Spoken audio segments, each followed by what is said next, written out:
Neuroplasticity refers to the brain's ability to recognize itself by forming new neural connections and adapting its structure and function in response to experience.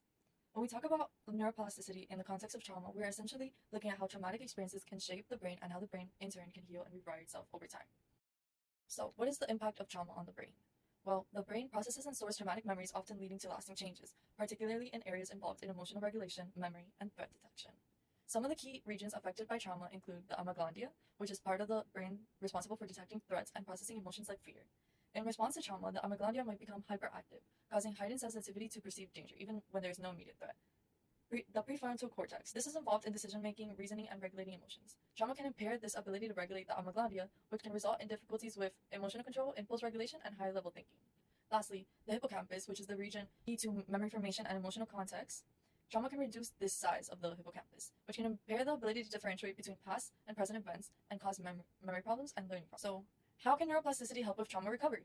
Well, neuroplasticity plays a vital role in healing itself after trauma. The brain is not stuck in a traumatized state thanks to neuroplasticity. It is capable of recovery and adaptation. Over time, new neural pathways can form, and the brain can learn to process and respond to trauma in healthier ways. Here are a few examples. Firstly, rewiring the stress response, which is one of the most beneficial aspects since it can retrain the brain's response to stress and threat. Through therapeutic practices like mindfulness, cognitive behavior therapy, and eye movement desensitization and reprocessing, the brain can learn to reduce the overactive stress response and improve emotional regulation. For example, a person who has experienced trauma might initially react with fear or anxiety, but through neural rewiring, they can develop a more measured and controlled response.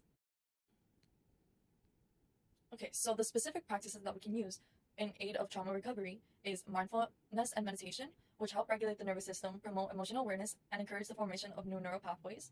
This has been shown to positively impact the amygdala, helping to reduce its hyperactivity in response to stress. Next, exercise. Physical activity, particularly aerobic exercise, stimulates the neurogenesis, the growth of new neurons, and enhances the brain's plasticity. Regular exercise has been found to improve mood and reduce anxiety, which is especially helpful for those recovering from trauma. Rewiring, they can develop a more measured and controlled response.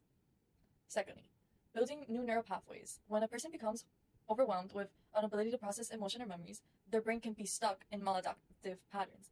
But neuroplasticity allows for the formation of new neural pathways that support healthier emotional processing. Practices such as therapy, exercise, social engagement, and meditation have all been shown to stimulate the growth of new neural connections, which can help a person process trauma more effectively. In conclusion, neuroplasticity is both a challenge and a source of hope in the context of trauma. While traumatic experiences can reshape the brain in ways that lead to lasting emotional and cognitive difficulties, the brain's inherent ability to adapt and reorganize offers a path towards healing. By engaging in practices that stimulate neuroplasticity, individuals can gradually rewire their brains to reduce the impact of trauma and foster recovery, ultimately restoring a sense of safety, control, and well-being. Thank you.